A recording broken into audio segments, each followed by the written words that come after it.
Frances Zelazny, co-founder and CEO of Anonybit, one of the most influential voices in the field of digital identity and data privacy, recognized for her strategic leadership and innovative vision in decentralized biometrics.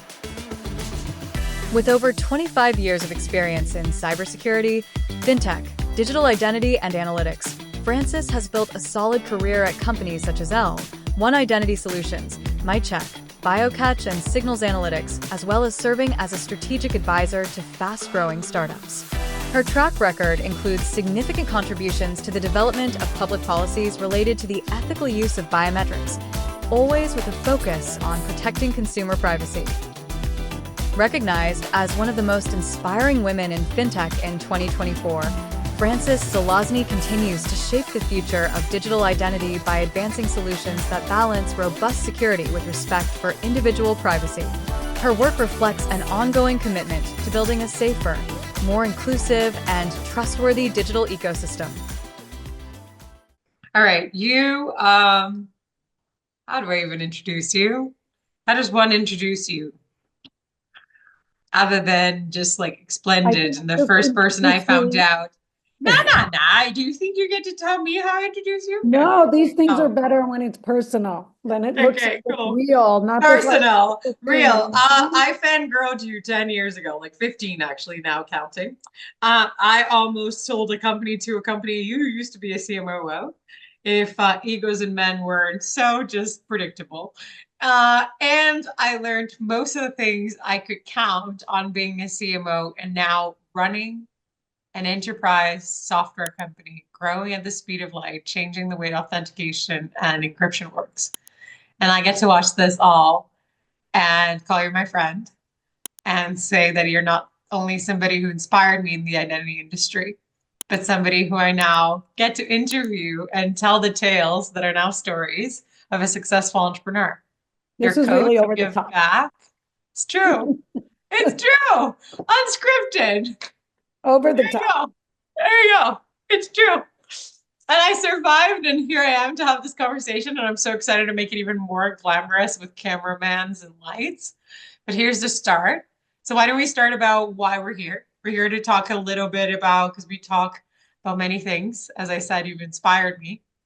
But you're a coach, and it's Fraud Fight Club. And it's round 2, and it's next week in Charlotte. And you've been a coach. So why don't we start backwards? And what is it like to be a coach? How did you become a coach? And then we'll talk about how you became in fraud. So go, Frances, go. How do you become a coach? Well, I guess the answer is that you fight? Probably you fight fraud. Probably you've been around for a very long time to see the good, bad, and ugly in this space. You probably have good relationships in the industry and have enough experience in terms of what works and what doesn't work. And a little bit crazy for PJ and Ronald, I guess, to reach out to and say, join the fight. I think that's a perfect definition. So if this is it, like applying here. They're looking for those edgy people. The case edge. So how did you find yourself becoming a fraud fighter? A lot of people talk about the industry not being intentional. I certainly still have a hard time telling what I work on. I remember telling people that I worked on stuff and it was like Minority Report because it was before biometrics are on phones. And I know you were well before that and telling things that in Africa. So how did you end up working in the space? It was a total accident. Okay. I started, as you know, really working on the facial recognition side with government programs that were not like fraud oriented. It was more around identity and then eventually like even counterterrorism, the stuff that we were working on. So it was more national security, and there was a little bit of in the early days humanitarian assistance and distribution and economic and social development, but it was really all government oriented. When the company I was with sold, I ended up consulting for 5 years, and one of my clients was a payments company. And they were one of the first, and I'm not sure you know this, and they were one of the first to allow you to view, split, and pay your bill from a cell phone at a restaurant. And we were all about the customer experience, like being a VIP. Like, how cool would it be if you just like get up and be like, I'm done, I'm leaving, and just walk out? Whether it's like, a $10 like piece of, cheesecake with a coffee, or if you're at a club with like racking up thousands and thousands of dollars of alcohol. This was like the same idea. You could be this like VIP. Um, Which and is what everybody wants to feel, right? We all Right, want to feel right. Yeah, special like you want to and feel seen. cool. So like you just get up, be like, I'm done. Thank you very much. I'm out of here. Almost like what Clear has done, right? At the airport, like this whole like Hmm. customer experience. So we were the first ones to do it in a That's so restaurant. cool. And we, to make that happen, you had to do two things. You had to integrate with restaurant point of sale systems, and you had to be able to process credit card payments. So this little upstart company was now processing credit cards. And this was in the very early days of Apple Pay. So what were the fraudsters doing? They were using this app to launder credit cards Okay. to see whether the credit card would work. They would literally use the app to buy a soda and then go with the credit card and go into the mall and buy like a $5,000 TV at Best Buy. And that's how I got into the world of fraud. I was like, what the hell is this? And every morning, literally, because I was responsible for their US operation, like the expansion of their US Yeah. operation, every morning would wake up and I would just dread the amount of fraud and chargebacks that would be coming our way. And it was just like we had this whole operation and I had no idea what was going on. And I just did not understand this. And I said, why in the world is this possible? How is this possible? That all these Yeah. fraudsters are taking all these credit cards and it's just every day, every single day. And what's crazy is that it's the same situation today. I could take your credit card, Bianca. In fact, we can try it now. Let's try it now. I could take your credit Okay. card and put it in my wallet. I'll put it in my wallet right now. Okay. It'll be accepted, and Okay. it'll be We'll the do a little animation on card, that. and I My can credit use card, your my wallet. Face ID. I can use my Face ID with your credit card in my wallet, and nobody will ever know it's not my credit card.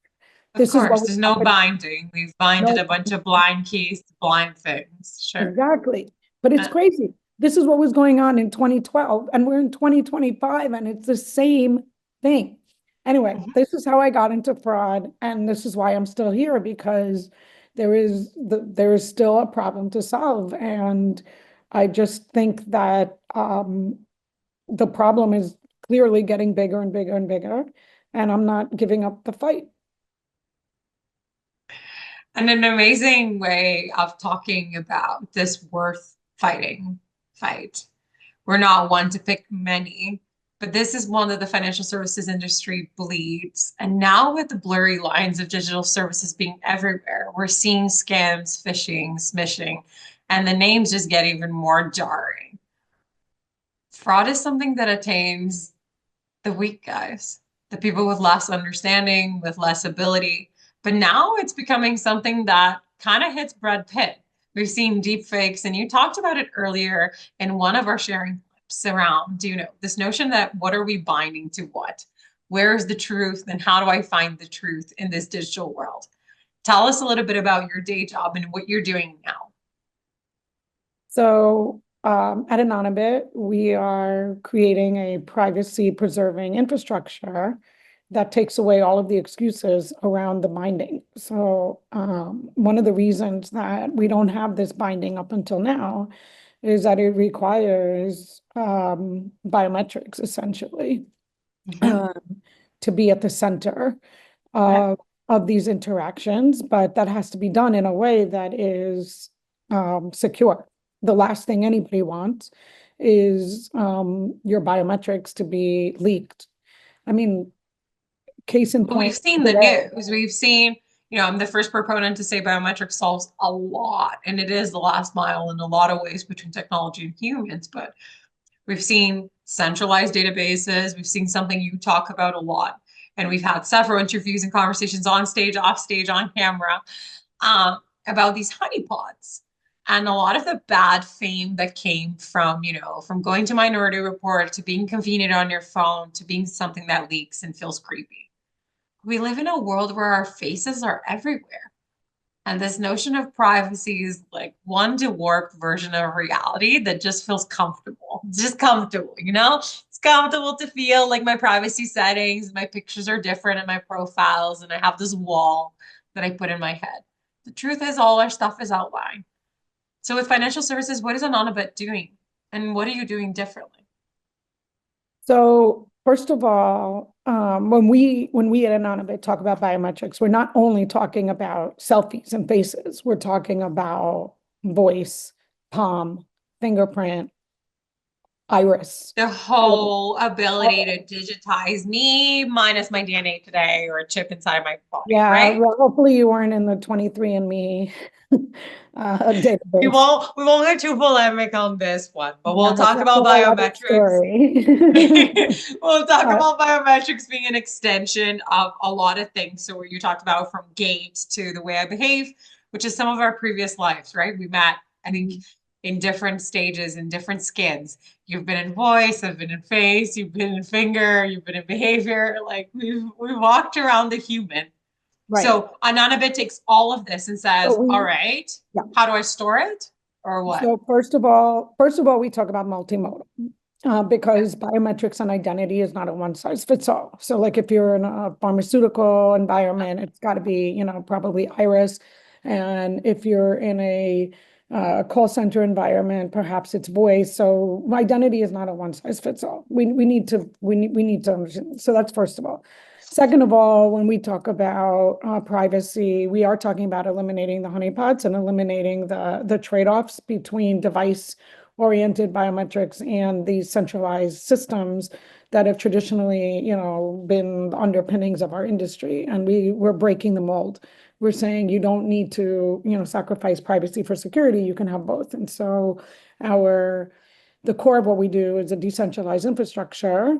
Frances, I'm going to make you stop. I'm going to make you stand and I'm going to make you stare at the camera and say these really powerful sentences again because I'm your friend and I love you. And I think you're a queen and Want I me to need stand? no. Like stand in front because you're here with me. I need you to be here with the Oh, camera. So oh, I want you to I'll look go like amazing in this. this video and command the queenness. So yeah, Want this me to is be me over here? 101 coaching of what I yeah. Okay. So Okay. stare, yeah. So Okay. so stand. I'll be here. Yeah, Okay. and be here and like the camera is me and this is my soul, right? Okay, cool. Okay. And what you're gonna say is those really you said three very powerful sentences. You talked about privacy preserving. You talked about the difference between device biometrics. So I want you to connect the story. You said, okay, everybody has biometrics on their phone, but you know you can put your husband's biometric. Like you need to connect these powerful sentences to people because you live this world, you breathe this stuff. But when somebody's consuming these big pieces, men are not at the speed that we're at. So it's like sentence, pause, sentence, go. So talk to me. How I'm going to ask you, you talked about Anonybit, building a privacy preserving infrastructure. In living in this world, we've all heard many, many tracks, many, many events, privacy, convenience. Come on. BS. We know the customer expects Amazon-like services. Financial services struggle with that. And our industry in identity authentication has not been able to still crack this. How is Anonybit doing this differently? So we are eliminating the trade-offs that have traditionally underpinned our industry. So up until now, you've had to choose between a centralized system, like a honeypot, that it needs to be protected and is very difficult to protect. And so a lot of people have shied away from using biometrics because of that reason. Or the other option has been to use the device, the biometric that is on your device. So just like I said before, how I could take your credit card and put it in my Apple Pay and use my Face ID, this is exactly showing the vulnerability around the phone, around the device. And as long as we are centered around the device, we will always leave room for the attackers to exploit. Anonybit eliminates those trade-offs with a privacy preserving infrastructure that takes biometrics and makes it safe and secure to store them and use them no matter where you're coming from. So it can be in a store, it can be at a call center, it can be in a digital online transfer. Regardless, the underpinnings now are not this central honeypot. It's a privacy preserving framework that can be invoked from anywhere. And this is the power. So it's regardless of modality. We talked about all the different modalities that we support. We also do what's called one-to-many matching, which is making sure that somebody is not already there under another name. Fraudsters thrive on the fact that biometrics are not stored and kept. So they keep on coming back under different identities, right? But it's their faces or their irises or their fingerprints that ultimately bind them to them. And this is why biometrics have to be at the core of any fraud fight that we embark on. That was awesome. I needed to react to it. I was like, because I'm gonna cut that clip. That was the third clip. Yeah. But you feel the difference in your power of you telling me here everything that Anonybit is. Oh, I was also back. So now I'm like, you're like, hello, screen. Hello. This is what we do. Like, you gotta talk like that. Okay, cool. I just want like, you have no idea how many banks look at my LinkedIn every day. This is gonna go on my LinkedIn. No, but you're actually right, because by stepping back, it was like you got your power back. I was making it more of a conversation, and this was more like I was on a podium, so it was just different. Correct. Yeah. So it's like your power back when you're pitching. Like here you could be talking, here your power back. Yeah. Like it makes the world of difference of how we feel. It does. And then you're naturally, obviously you've been media trained 1,000 times. So anyways, this was an awesome clip. Yay. Okay, cool. So you explained to me about Anonybit. I'm going to double click if I can. I'm going to make one nerdy clip because there's a lot of nerds that follow my stuff and follow about fraud as well. So it's going to go on both. So what I'm thinking, so just so you can like jive off and like be as awesome as you just were. I'm thinking about talking about what is it privacy preserving? Like, what do you mean? Like, is it like, are you creating, I know you're creating a hash and like saying, okay, here's how this works. But like, I want you to give a little bit of an overview and I'm going to ask you, okay, most banks live in this world. They live in a world of multimodal. They live in a world where not all their biometric databases are deduplicated, aka they don't function on the one-to-many. This is like the reality they live in. Face doesn't have a NIST standard, so a lot of databases are not one-to-many, and we know a lot of operations in fintech and international banks, they have different countries they serve, and fraudsters take advantage of the fact that the boundary is only on their job and their side of the line. They don't do POCs. They don't follow rules. They certainly don't care where you are geographically. So how does Anonybit change and help that? That's what I want to know. So is that, like, I want you to kind of like pitch it to a bank. Pitch it to a bank. How much do you want me to geek out? Because I could talk about like different approaches. Think about the fact that the average person on this, the mailing list for PJ and Ronald is fraud, had a financial crime, people buying your solution effectively, or CISOs. The series I'm launching called Talk Data to Me with IBM is all the CISOs and all the CISOs of GITEX. So like all the people that, so like I want them to understand, all right, can you take all the biometric soup I've purchased and help me like deduplicate and operate in a new one-to-any environment? How does that work? Or like, are you hashing this? And like, this is how you're helping me make sure that when I put biometric in my workflow, I don't store in this particular way. Like, are you part of my auth? Are you part of my defense? Like, I want them to know because that's how they buy. Right. So there's a couple of ways to do this. One is cool. Shoot them at me and maybe we record a few.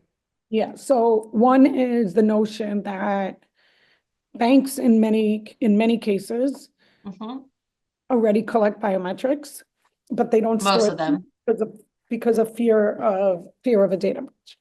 So a lot of the document Yeah. verification providers, right, they're capturing selfies and they're not stored. So half of them have made their stupid, like big face tech, like my tech, Talus, like they've made all these people stupidly rich, and they now have all their my base, my precious, and they actually bid on contracts number of like how many users you have on their database, which is like the stupidest thing. And I think that that would be really valuable for you to explain. So again, But this is the reality. Like banks have this, like it's sometimes they do and sometimes they don't. So sometimes they do. and sometimes they have their own if they're big enough. So sometimes they store it, but most of the time they don't. That's because of privacy. Number two, a lot of times they're not even doing document verification because the drop off, and they're worried about customer acquisition and the experience. So they actually they don't even have the opportunity to capture the biometric because they're so worried about it. And then ultimately they lose the ability to create this database. So we can go down that thread and talk about the power of having biometrics and what does that actually mean. If you could store them safely and securely, what does that actually allow you to do? So that's one thread. Okay, so stay at that thread before you go to other ones. Let's just record you while you're in that thread. So how you can store biometrics safely and securely. Okay, cool. So you feeling good? Stand in your back. Stand in your power. And you know this shit cold. So like, come on, you can give everybody a lecture, like including me. So that's cool. All right. So I remember geeking out and finding out who you were when we were talking about how to build multimodal biometrics and tell the banks that this thing being used in time and attendance and being used, in SOC and data security rooms and data centers was something that was useful for the everyday consumer and something that could really change onboarding forever. This is still the reality today. Here we are, like at least a decade later in 2025, talking about the importance of biometrics and like how banks deal with the multimodal, a bit of an opportunity, a bit of a mess that they've created of having that service, a lot of channels coming from different providers, having different code bases, different SDKs, but most importantly, having the customer on the other side. How do they manage this, and how does Anonybit change that world? Because we know that intelligence is just getting better. There's even more ways of tracking us, and biometrics is getting more refined with all the not only accelerometers or sensors that are out there. So how do you help crack that problem and stay in a world where privacy is no longer a nice to have, but an absolutely must, especially talking about the regulated businesses? There are several drivers of privacy. Some are regulation. So clearly GDPR, the law, PIPEDA in Canada, DPA in India. So there are many, many privacy laws now that talk about the collection and storage and management of all kinds of personal data. That's one driver.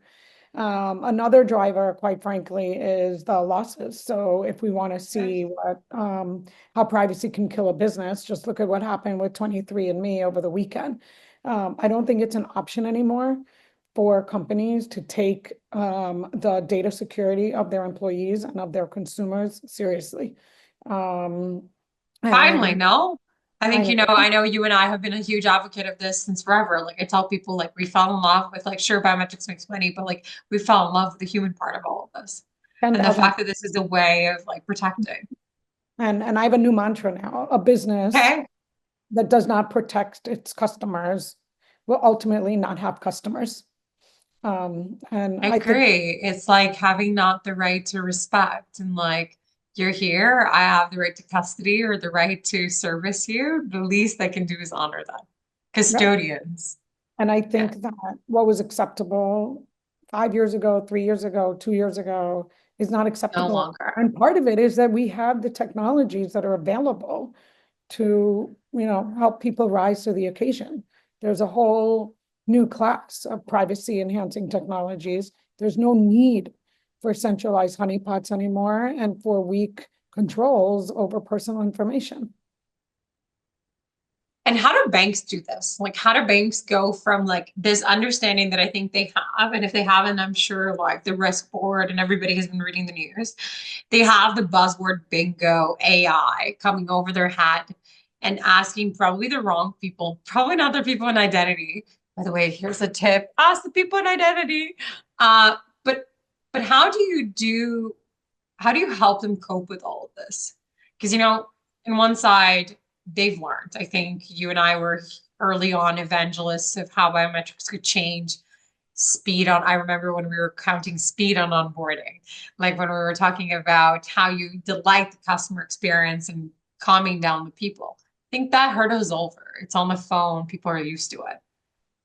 But now the other fear is there of innovating and doing more things. How does Anonybit change this game, Frances?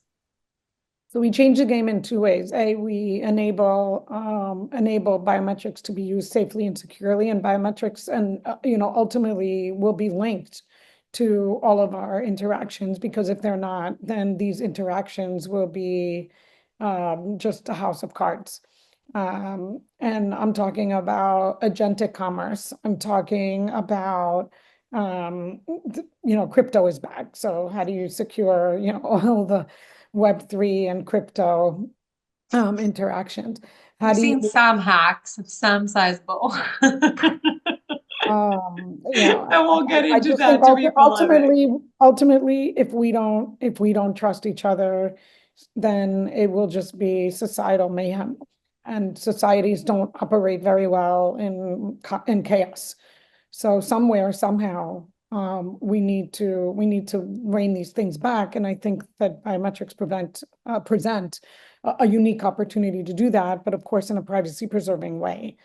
And so this is how Anonybit's role in all of this is to push and promote and drive privacy preserving biometrics to be the underpinnings of these interactions, whether it's online, in the branch, at the call center, allowing biometric to be used again, whether it's selfie or voice or fingerprint. At the end of the day, identity is the root of trust of these interactions. And in order to manage identity securely, we need privacy. I can concur more in the Mad Max world that we live in. I think identity is the only other thing keeping Yeah, us responsible and accountable for being who we are, for walking this earth, for right. living in this planet. But we need to remember though, that Yeah, your phone is not your identity. Your correct. phone is not your identity. Your Face ID on your phone is not your identity.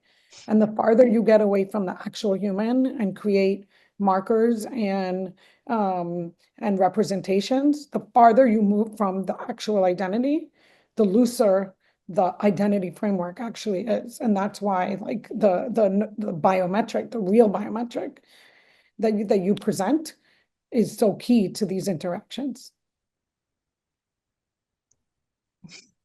You're so good. I don't need to say anything. I'm just like, yes, where's the clap?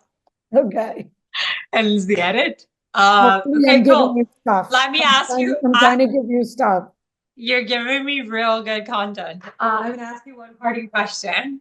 Um, what do you have for the people out there that look at your career and just go, wow, like you've beaten most of, you are in the 1%er, just in terms of what you've done, what you've accomplished, how much you've raised in a company that is considered in cybersecurity and technology space. And you've paid it forward, and here you are doing it again as a coach for Fraud Fight Club and the team and PJ and Ronald. So what advice do you leave for those out there that look at your career, look at your trajectory, even though it intentionally didn't start, it all planned, figured it out? Here you are, inspiring, sharing, helping, shaping the industry. I think it's just all about passion and conviction. So Okay. first of all, I don't do anything that I don't believe in. Nothing. Okay. I can't, I can't fake it. So I either believe in it I or know, I've seen it. You and I share that. I can't fake It's not pretty, right? it. It's So photographed. I'm either, I have conviction. I'm authentic and for good and for bad. But I believe in what I say, and I say what I believe, and I'm a believer in that. Um, so um, I bring my passion and my conviction, I think, into everything that I do. And so Anonybit is the 12th startup that I've been involved in. It's the first one that I'm running as a CEO. But in all of my journeys, I never did anything that I didn't actually believe in. And that's number one. And number two, I think it's so so it's three. So conviction, passion, and execution. A lot of people have ideas. A lot of people Yes. make plans. A lot of people make strategies. A lot of people like to talk on both sides, by the way, within the vendor community as well as, within stakeholders, and for a variety of reasons. Don't actually execute on these things. Sometimes it's your fault. Sometimes, you're constrained and whatnot. But having a mindset of execution, I think, is also I think is really key to getting things done. And I like to believe that I'm a person that gets things done. So, part of, like, I have conviction, I have passion, and I like to get things done. And that's been my formula for success. And that would be my advice to anyone else that really wants to make it in whatever role they're in. It doesn't have to be fraud, right? It can be anything. But those are the three elements. I've lived by some of those. I got that advice early on, has paid me dividends in spades. So, Frances, thank you so much for sharing that with me early on in my career and here at Fraud Fight Club and the team at About Fraud. So, thank you for being a coach, and you've listened. So, if you're not in procrastinating those things, like, get some stuff done, goes a long way.